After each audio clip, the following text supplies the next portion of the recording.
Self-awareness onion. Self-awareness is like an onion. There are multiple layers to it, and the more you peel them back, the more likely you're going to start crying at inappropriate times. Let's say the first layer of the self-awareness onion is a simple understanding of one's emotions. This is when I feel happy. This makes me feel sad. This gives me hope. Unfortunately, there are many people who suck at even this most basic level of self-awareness. I know because I'm one of them. My wife and I sometimes have a fun back and forth that goes something like this. Her. What's wrong? Me. Nothing's wrong. Nothing at all. Her. No, something's wrong. Tell me. Me. I'm fine, really. Her. Are you sure? You look upset. Me, with nervous laughter. Really? No, I'm okay. Seriously. 30 minutes later. Me. And that's why I'm so fucking pissed off. He just acts as if I don't exist half the time. We all have emotional blind spots. Often they have to do with emotions that we were taught were inappropriate growing up. It takes years of practice and effort to get good at identifying blind spots in ourselves and then expressing the affected emotions appropriately.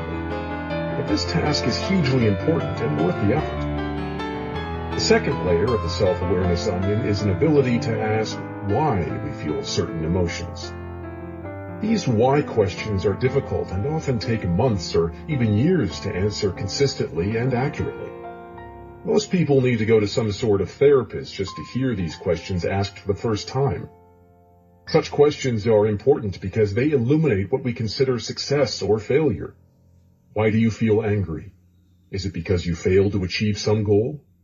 Why do you feel lethargic and uninspired? Is it because you don't think you're good enough? This layer of questioning helps us understand the root cause of the emotions that overwhelm us. Once we understand that root cause, we can ideally do something to change it. But there's another, even deeper level of the self-awareness onion. That one is full of fucking tears. The third level is our personal values. Why do I consider this to be success or failure? How am I choosing to measure myself? By what standard am I judging myself and everyone around me? This level, which takes constant questioning and effort, is incredibly difficult to reach. But it's the most important, because our values determine the nature of our problems. And the nature of our problems determines the quality of our lives. Values underlie everything we are and do. If what we value is unhelpful, if what we consider success or failure is poorly chosen, then everything based upon those values, the thoughts, the emotions, the day-to-day feelings, will all be out of whack. Everything we think and feel about a situation ultimately comes back to how valuable we perceive it to be. Most people are horrible at answering these why questions accurately, and this prevents them from achieving a deeper knowledge of their own values. Sure, they may say they value honesty and a true friend, but then they turn around and lie about you behind your back to make themselves feel better. People may perceive that they feel lonely, but when they ask themselves why they feel lonely, they tend to come up with a way to blame others. Everyone else is mean, or no one is cool or smart enough to understand them, and thus they further avoid their problem instead of seeking to solve it. For many people, this passes as self-awareness, and yet, if they were able to go deeper and look at their underlying values, they would see that their original analysis was based on avoiding responsibility for their own problem, rather than accurately identifying the problem. They would see that their decisions were based on chasing highs, not generating true happiness. Most self-help gurus ignore this deeper level of self-awareness as well. They take people who are miserable because they want to be rich, and then give them all sorts of advice on how to make more money, all the while ignoring important values-based questions. Why do they feel such a need to be rich in the first place? How are they choosing to measure success or failure for themselves? Is it not perhaps some particular value that's the root cause of their unhappiness, and not the fact that they don't drive a Bentley yet? Much of the advice out there operates at a shallow level of simply trying to make people feel good in the short term, while the real long-term problems never get solved. People's perceptions and feelings may change, but the underlying values and the metrics by which those values are assessed stay the same. This is not real progress. This is just another way to achieve more highs. Honest self-questioning is difficult. It requires asking yourself simple questions that are uncomfortable to answer. In fact, in my experience, the more uncomfortable the answer, the more likely it is to be true. Take a moment and think of something that's really bugging you. Now ask yourself why it bugs you. Chances are the answers will involve a failure of some sort. Then take that failure and ask why it seems true to you. What if that failure wasn't really a failure? What if you've been looking at it the wrong way? A recent example from my own life. It bugs me that my brother doesn't return my texts or emails. Why? Because it feels like he doesn't give a shit about me. Why does this seem true? Because if he wanted to have a relationship with me, he would take 10 seconds out of his day to interact with me. Why does his lack of a relationship with you feel like a failure? Because we're brothers. We're supposed to have a good relationship. Two things are operating here. A value that I hold dear, and a metric that I use to assess progress toward that value. My value. Brothers are supposed to have a good relationship with one another.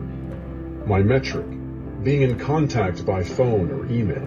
This is how I measure my success as a brother. By holding on to this metric, I make myself feel like a failure, which occasionally ruins my Saturday mornings.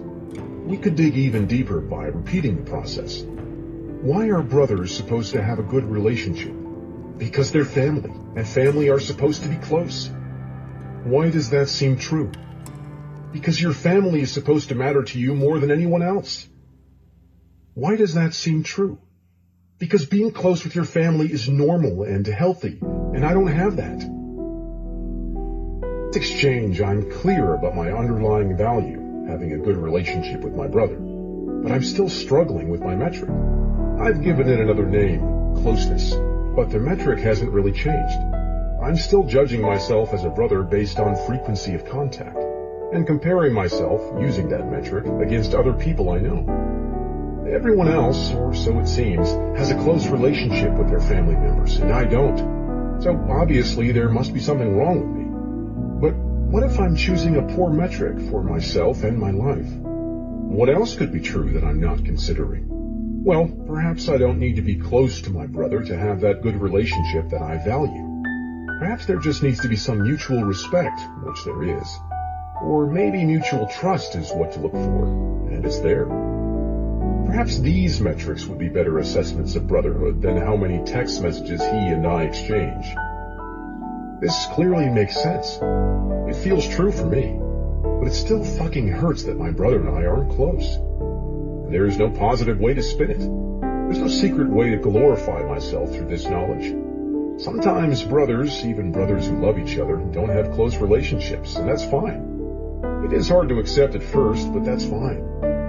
What is objectively true about your situation is not as important as how you come to see the situation, how you choose to measure it and value it. Problems may be inevitable, but the meaning of each problem is not.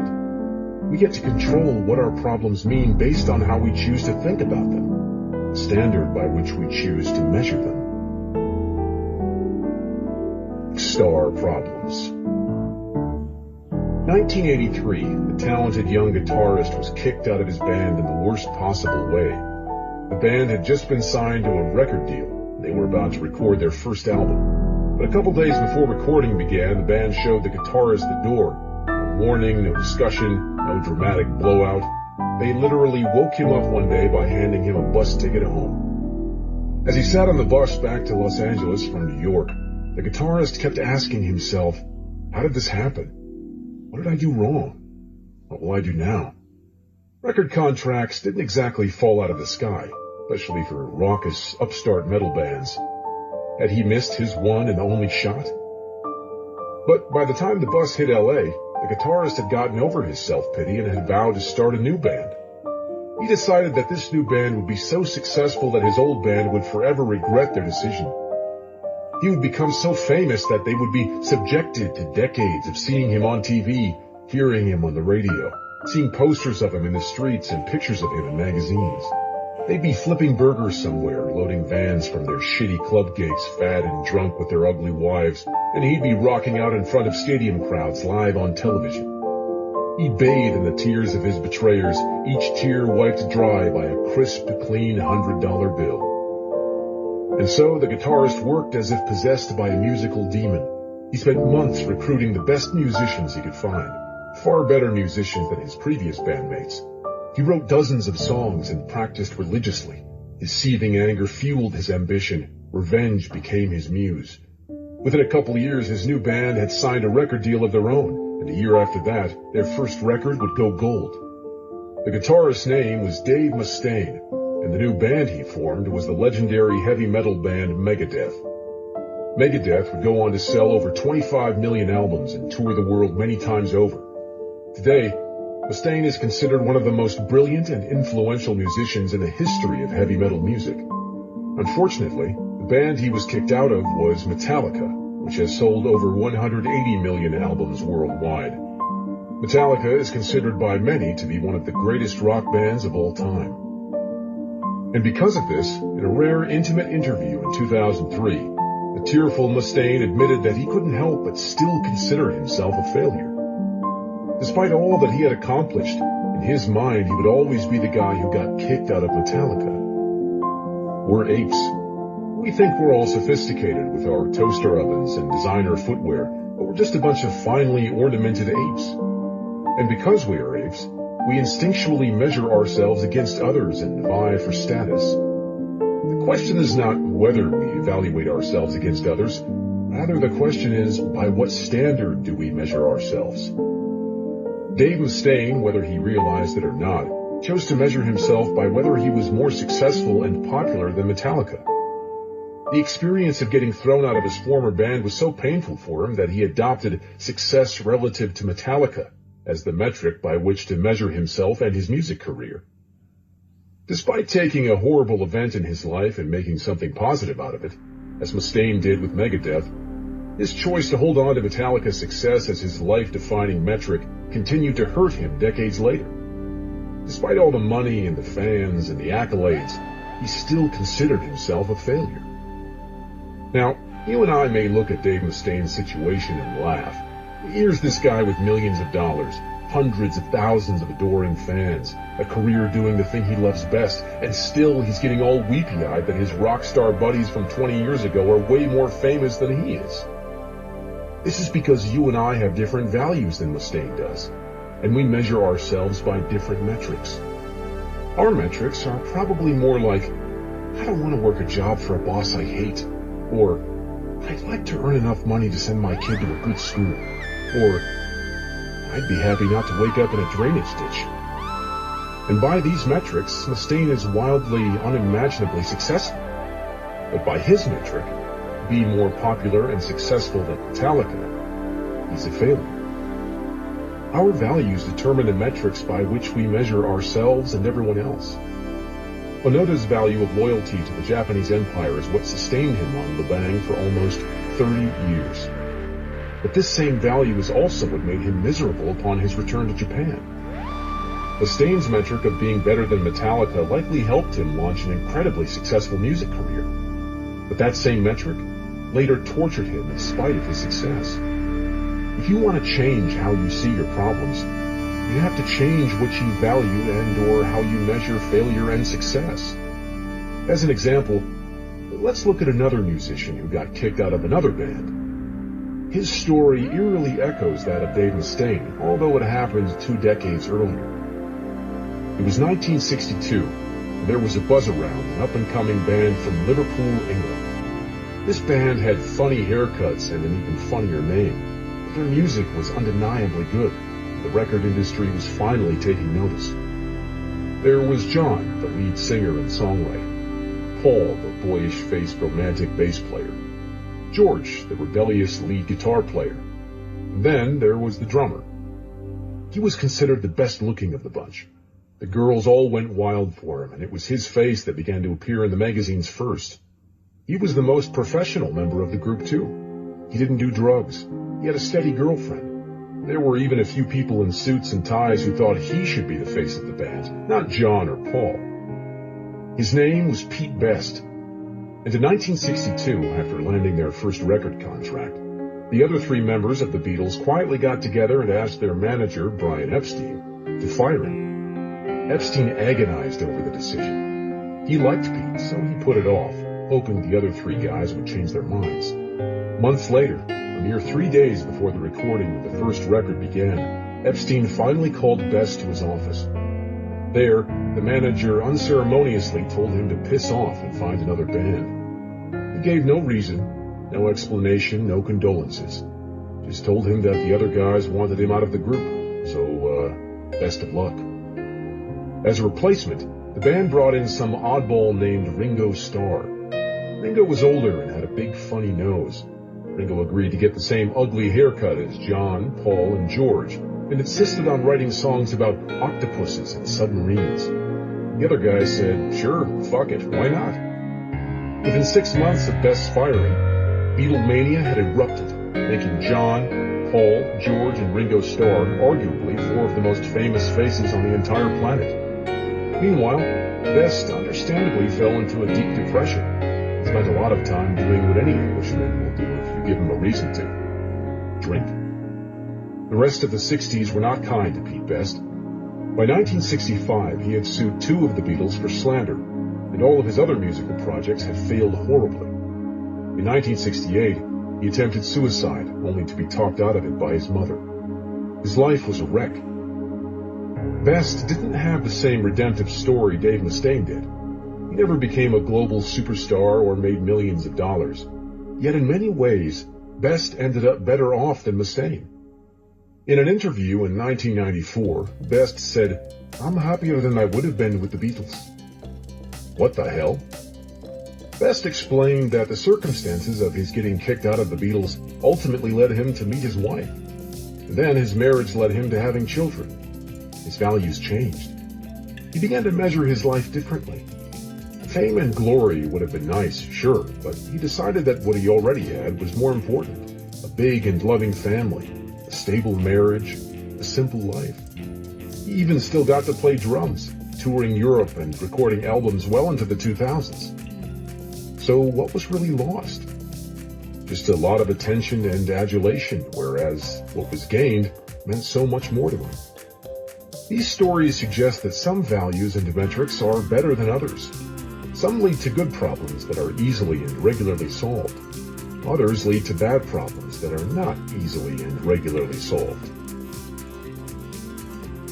Pity values. There are a handful of common values that create really poor problems for people, problems that can hardly be solved. So let's go over some of them quickly. 1. Pleasure. Pleasure is great, but it's a horrible value to prioritize your life around. Ask any drug addict how his pursuit of pleasure turned out. Ask an adulterer who shattered her family and lost her children whether pleasure ultimately made her happy. Ask a man who almost ate himself to death how pleasure helped him solve his problems. Pleasure is a false god. Research shows that people who focus their energy on superficial pleasures end up more anxious, more emotionally unstable, and more depressed. Pleasure is the most superficial form of life satisfaction and therefore the easiest to obtain and the easiest to lose. And yet, pleasure is what's marketed to us 24/7. It's what we fixate on. It's what we use to numb and distract ourselves. But pleasure, while necessary in life in certain doses, isn't by itself sufficient. Pleasure is not the cause of happiness. Rather, it is the effect. If you get the other stuff right, the other values and metrics, then pleasure will naturally occur as a byproduct. Material success. Many people measure their self-worth based on how much money they make or what kind of car they drive, or whether their front lawn is greener and prettier than the next-door neighbor's. Research shows that once one is able to provide for basic physical needs, food, shelter, and so on, the correlation between happiness and worldly success quickly approaches zero. So if you're starving and living on the street in the middle of India, an extra $10,000 a year would affect your happiness a lot. But if you're sitting pretty in the middle class in a developed country, an extra $10,000 per year won't affect anything much, meaning that you're killing yourself working overtime and weekends for basically nothing. The other issue with overvaluing material success is the danger of prioritizing it over other values. such as honesty, nonviolence, and compassion. When people measure themselves not by their behavior, but by the status symbols they're able to collect, then not only are they shallow, but they're probably assholes as well. Always being right. Our brains are inefficient machines. We consistently make poor assumptions, misjudge probabilities, misremember facts, give in to cognitive biases, and to make decisions based on our emotional whims. As humans, we're wrong pretty much constantly.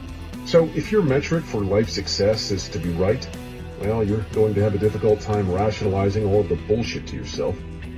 The fact is, people who base their self-worth on being right about everything prevent themselves from learning from their mistakes. They lack the ability to take on new perspectives and empathize with others. They close themselves off to new and important information. It's far more helpful to assume that you're ignorant and don't know a whole lot. This keeps you unattached to superstitious or poorly informed beliefs and promotes a constant state of learning and growth. Staying positive. Then there are those who measure their lives by the ability to be positive about, well, pretty much everything. Lost your job? Great! That's an opportunity to explore your passions. Husband cheated on you with your sister? Well, at least you're learning what you really mean to the people around you. Child dying of throat cancer? At least you don't have to pay for college anymore. While there is something to be said for staying on the sunny side of life, the truth is, sometimes life sucks, and the healthiest thing you can do is admit it. Denying negative emotions leads to experiencing deeper and more prolonged negative emotions, and to emotional dysfunction. Constant positivity is a form of avoidance, not a valid solution to life's problems. Problems which, by the way, if you're choosing the right values and metrics, should be invigorating you and motivating you. It's simple, really. Things go wrong, people upset us, accidents happen. These things make us feel like shit, and that's fine. Negative emotions are a necessary component of emotional health. To deny that negativity is to perpetuate problems rather than solve them. The trick with negative emotions is to, 1, express them in a socially acceptable and healthy manner, and 2, express them in a way that aligns with your values. Simple example. A value of mine is nonviolence, as measured by metrics such as not hitting. Therefore, when I get mad at somebody, I express that anger, but I also make a point of not punching my adversary in the face. Radical idea, I know. But the anger is not the problem. Anger is natural. Anger is a part of life. Anger is arguably quite healthy in many situations. Remember, emotions are just feedback. See, it's the punching people in the face that's the problem, not the anger. The anger is merely the messenger for my fist in your face. Don't blame the messenger. Blame my fist or your face. When we force ourselves to stay positive at all times, we deny the existence of our life's problems. And when we deny our problems, we rob ourselves of the chance to solve them and generate happiness. Problems add a sense of meaning and importance to our life. Thus, to duck our problems is to lead a meaningless, even if supposedly pleasant, existence. Long run, completing a marathon makes us happier than eating a chocolate cake. Raising a child makes us happier than beating a video game. Starting a small business with friends while struggling to make ends meet makes us happier than buying a new computer. These activities are stressful, arduous, and often unpleasant. They also require withstanding problem after problem. Yet they are some of the most meaningful moments and joyous things we'll ever do. They involve pain, struggle, even anger and despair. Yet once they're accomplished, we look back and get all misty-eyed telling our grandkids about them. As Freud once said, one day, in retrospect, the years of struggle will strike you as the most beautiful. This is why these values, pleasure, material success, always being right, staying positive, are poor ideals for a person's life. Some of the greatest moments of one's life are not pleasant, not successful, not known, and not positive. The point is to nail down some good values and metrics, and pleasure and success will naturally emerge as a result. These things are side effects of good values. By themselves, they are empty highs. Finding good and bad values. Good values are 1. Reality-based, 2. Socially constructive, and 3. Immediate and controllable. Bad values are 1. Superstitious, 2. Socially destructive, and 3. Not immediate or controllable. Honesty is a good value because it's something you have complete control over. It reflects reality and it benefits others, even if it's sometimes unpleasant. Popularity, on the other hand, is a bad value. If that's your value, and if your metric is being the most popular guy or girl at the dance party, much of what happens will be out of your control. You don't know who else will be at the event, and you probably won't know who half those people are. Second, the value or metric isn't based on reality. You may feel popular or unpopular, when in fact you have no fucking clue what anybody else really thinks about you. Side note, as a rule, people who are terrified of what others think about them are actually terrified of all the shitty things they think about themselves being reflected back at them. Some examples of good, healthy values: honesty, innovation, vulnerability, standing up for oneself, standing up for others, self-respect, curiosity, charity, humility, creativity.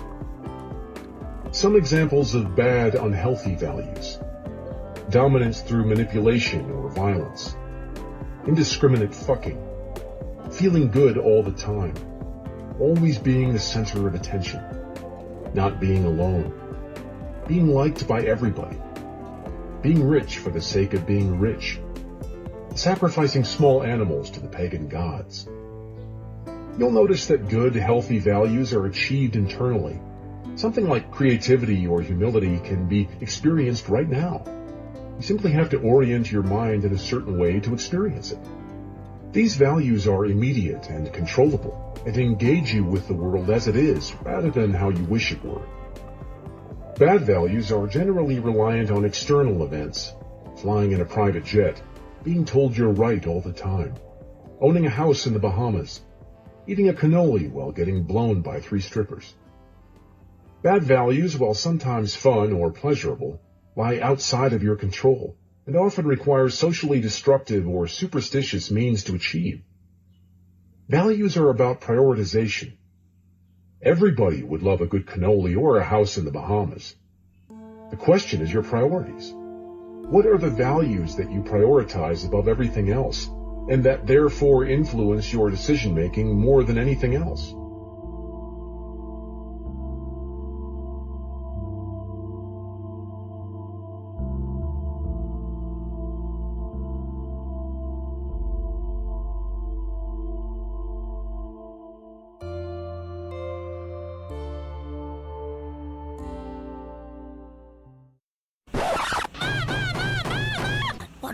What?